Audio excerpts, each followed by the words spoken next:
जकरिया रेहानतुल हिंद शेखुल हदीस मौलाना मोहम्मद जकरिया कांदलवी रहमतुल्लाह अलैह एक नाम एक परिचय दुनिया जोड़ा তিনি হলেন शेखुल हदीस जकरिया रहमतुल्लाह তার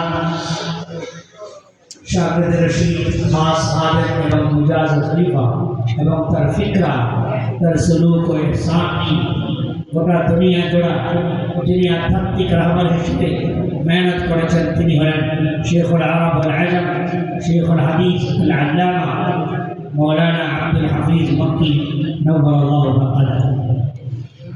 বংশগতভাবে তারা কাশ্মীরি হওয়া সত্ত্বেও তার বাবার আমল থেকে তারা সৌদিতে হিজরত করে এবং সেখানে হারামের মধ্যে মক্কা শরীফের হারামের মধ্যে তার বাণী সেখানে আধ্যাত্মিক কার্যক্রম দিল বানানোর কাজ আমাদের মধ্যে ইখলাস পয়দা করার কাজ মেহনত নিয়ে সেখান থেকে চলতেন আর সারা দুনিয়ায় সফর করতেন।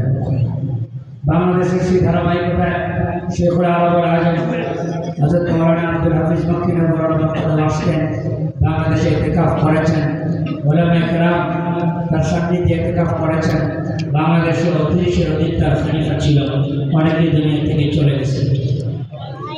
হযরত মাওলানা যেরকমভাবে আত্মশুদ্ধির লাইনে সারা দুনিয়ায় সফর করতেন, তার সেই আত্মশুদ্ধির ময়দানে সেই সফরকে অব্যাহত রাখার কার্যক্রমটি মক্কা মদিনা থেকে তার খানদানের তার ভাই ভাতিজা ছেলে খানদানের এক মুবারক খানদান, এই মুবারক খানদান সারা দুনিয়াতে তার রেখে যাওয়া কার্যক্রমগুলো পরিচালনা করছেন।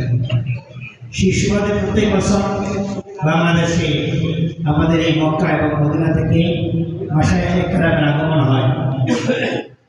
একজন একাধিক শেখ এখানে আসেন এবং জায়গায় জায়গায় মাদ্রাসায় মসজিদে বিভিন্ন মজলিসে তাদের কাজ হলো আল্লাহ সুবহানাহু ওয়া তাআলার মহব্বত কিভাবে আমাদের দিলের মধ্যে পয়দা হয়, কিভাবে আমাদের আমলের মধ্যে ইখলাস পয়দা হয়, কিভাবে আমরা আমাদের মুখের জবানকে আল্লাহ তাআলার জিকিরের দ্বারা তরতাজা রাখতে পারি।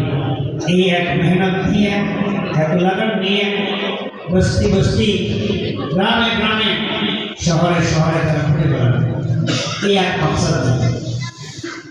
আমাদের সামনে উপস্থিত যারা মেহমান আছেন আমি একের পর এক আমার পাশ থেকে পরিচয় তুলে ধরছি।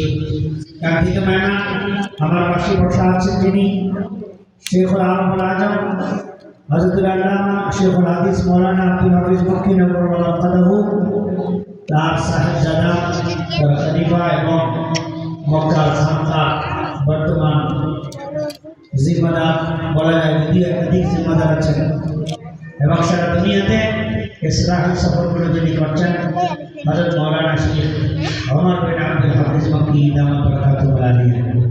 শেখ ওমর বিন আব্দুল হাফিজ মক্কি যার নাম বারবার এখানে ঘোষণা করা হচ্ছে তিনি আমার পাশে বসে আছেন।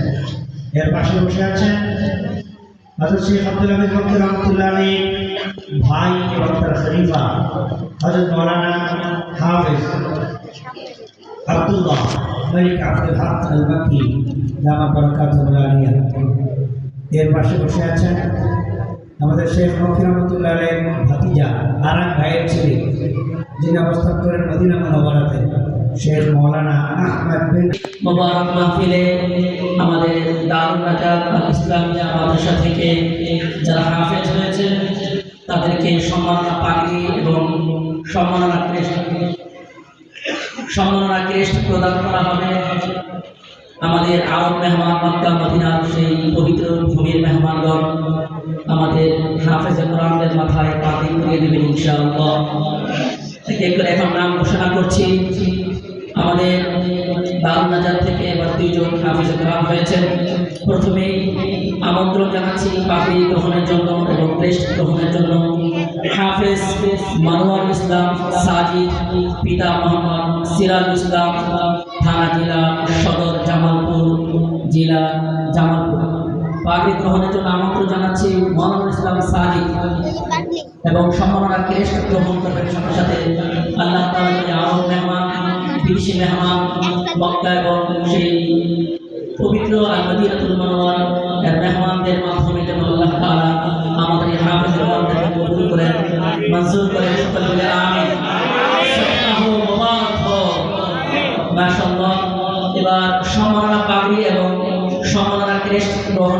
আমন্ত্রণ জানাচ্ছি হাফেজ মোহাম্মদ সালমান ফার্সি, পিতা মোহাম্মদ সালাউদ্দিন, থানা জেলা সদর কুমিল্লা। পাগড়ি গ্রহণের জন্য আমন্ত্রণ জানাচ্ছি হাফেজ মোহাম্মদ সালমান ফার্সি, পিতা মাওলানা সালাউদ্দিন, থানা জেলা সদর কুমিল্লা। সম্মাননা পাগড়ি এবং ক্রেস্ট গ্রহণ করার জন্য আমন্ত্রণ জানাচ্ছি। পাগড়ি এবং সম্মাননা ক্রেস্ট প্রদান করছেন সেই আল্লাহর নবীর পবিত্র ভূমি মক্কা নগরীর মেহমানগণ এবং রাসূল করিম সাল্লাল্লাহু আলাইহি ওয়াসাল্লাম যে জমিনে শুয়ে আছেন সেই আল-মদিনাতুল মুনাওয়ারা এর সম্মানিত মেহমানগণ পাগড়ি পরিয়ে দিচ্ছেন। আমরা অত্যন্ত ধন্য সৌভাগ্যবান, দারুন নাজাতের ছাত্ররা অত্যন্ত সাআদাতমান। তাদের হাতে সেই বরকতের হাত এবং তাদের মাথায় সেই বরকতের হাত ছোঁয়া লাগতেছে। আমরা দোয়া করব আল্লাহ তাআলা যেন এই সন্তানদেরকে, এই মাদ্রাসাকে, এই মাহফিলকে, এই জমিনকে, এই মসজিদকে যেন আল্লাহ তাআলা কবুল করেন। আমিন। সপ্তাহ মুবারক। মুহতারাম সম্মানিত হাজির, আমাদের দারুন নাজাতের হাফেজে কোরআনদের পাগড়ি প্রদান পর্ব শেষ হচ্ছে। মাশাআল্লাহ মাশাআল্লাহ। এবার আরেকটি পর্ব। এবার যেহেতু যারা সচেতন, দায়িত্বশীল, আদর্শবান, দায়িত্বশীল অভিভাবকের ভূমিকা যারা পালন করেছেন, যারা তিলে তিলে সন্তানদেরকে কোরআনের হেফজ সম্পূর্ণ করার পিছনে সর্বাত্মকভাবে চেষ্টা, দোয়া, কান্নাকে অব্যাহত রেখেছেন, সে সকল আদর্শবান, দায়িত্বশীল অভিভাবকদেরকে আমরা এখন দারুন নাজাতের পক্ষ থেকে সম্মাননা হাদিয়া প্রদান করার জন্য